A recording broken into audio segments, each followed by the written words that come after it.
Hi friends, நான் இப்போ bike எடுத்துகிட்டு எங்கே போயிட்டுருக்கேன்னு சொல்லி பார்த்தீங்கன்னா ஆஸ்பத்திரிக்கு தான் போகிறேன். கட்டியில் நேற்று மூத்தண்ணை விட்டு போயிருந்தேன். அப்போ அங்கே வச்சு இந்த புகையில் எனக்கு மூக்கு ஒலைய தொடங்கணுன்னா நான் என் பாட்டுக்கு பேக்லேருந்து இன்கேலர் எடுத்து நல்லா உறிஞ்சாச்சு. கட்டியில் அண்ணன் பார்த்துட்டு அப்படியே முறைச்சிட்டு இருக்காங்க. என்ன திட்டி பழக்கம் பழகி வச்சுருக்கேன், எத்தனை வருஷமாக இதை போட்டு உறிஞ்சிட்டு இருக்கேன், ஒழுங்காக மருந்து வாங்கணும்னு விவரம் கிடையாது. அதுலேயும் என்ன போட்டு நல்லா கிடச்சிய நல்லா கிடச்சி. அப்புறம் அண்ணன் சொன்னாங்க நாளைக்கு மரியாதை காலையில் வேலையெல்லாம் முடிச்சுட்டு என் கூட வாரா, என் கிளாஸ்மேட் ஒருத்தங்க ஹோமியோபதி டாக்டராக இருக்காங்க, நம்ம போய் பார்த்து மருந்து வாங்குகிறோம், நாங்களும் இப்போ அங்கே தான் வாங்கிட்டு இருக்கோம், இங்கிலீஷ் மருந்தெல்லாம் இப்போ பெருசாக எடுக்கதே கிடையாது, மரியாதைக்கு வந்துருன்னு சொன்னாங்க. அதே மாதிரி போனோம்.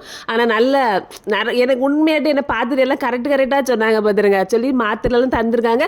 பெரிய அளவில் இதெல்லாம் பத்தியம்லாம் கிடையாது, நம்ம இருக்குது மாதிரி சாப்பிட்டுக்கலாம், இது சாப்பிடக்கூடாது அது சாப்பிடாதுன்னு கண்டிஷன்லாம் இல்லை. அப்போ அவங்கள்ட்ட மருந்து வாங்கிட்டு வெளியே வரும்போது அண்ணனோட இன்னொரு கிளாஸ்மேட் அங்கே வந்தாங்க. அப்போ அவங்ககிட்டையும் பேசிட்டு எடுத்துகிட்டு வீட்டுக்கு வந்தேன். மருந்தெல்லாம் வாங்கி நான் அழகாக டப்பா அடுக்கி வச்சாச்சு. நாளையிலேருந்து நான் கரெக்டாக சாப்பிடுவேன். சரிவா?